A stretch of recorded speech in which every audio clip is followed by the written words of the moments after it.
Вітаю вас, мої любі діти! Ось і прийшла довгоочікувана весна. Природа прокидається від зимового сну. Радіють приходу весни і дерева. Усі вони готуються розпустити свої що? Правильно, листочки. Усі дерева розпустять із набовнявілих бруньок листячко. І тільки одне дерево повеселить нас зовсім інакшим, не схожим на жоден інший цвітом. Подивіться! Ви здогадалися, що це за дерево? Вірно, верба. А як ми ласкаво називаємо у народі вербовий цвіт? Правильно, котики. А чому? Вірно, тому що вони пухнасті і м'якенькі. І сьогодні я хочу вивчити вірш Андрія М'ястківського «Котики-воркотики». Послухайте, будь ласка.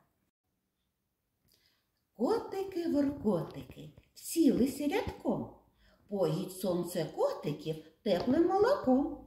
Котики-воркотики в мене на вікні, котики-воркотики гості весняні. Не глядить на котиків лиш вусатий кіт. Мабуть, знав, що котики – це вербовий цвіт. Цей вірш ми з вами будемо вчити за допомогою мнемотехніки, яка нам завжди допомагає в цьому. А тепер скажіть мені, будь ласка, як котики-воркотики всілись на гілочках? Вірно, котики-воркотики всілися рядком. Чим поїть сонце котиків-воркотиків? Поїть сонце котиків теплим молоком. Де стоять котики-воркотики? Котики-воркотики в мене на вікні. Хто є гостями весни?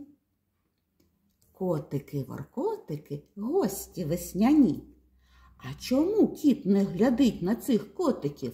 Не глядить на котиків лиш вусатий кіт. Мабуть, зна, що котики – то вербовий цвіт. А тепер давайте разом зо мною по малюнкам і розповімо вірш. Починаємо. Котики-воркотики всілися рядком. Поїть сонце котиків теплим молоком. Котики-воркотики в мене на вікні. Котики-воркотики гості весняні. Не глядить на котиків лиш вусатий кіт. Мабуть, зна, що котики – то вербовий цвіт. А зможете повторити тепер самостійно? Спробуйте.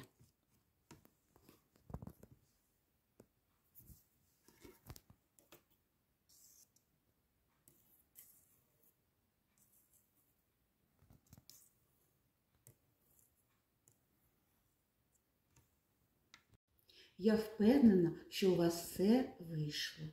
Дома ви з мамою можете ще раз повторити. Молодці, діти! До побачення!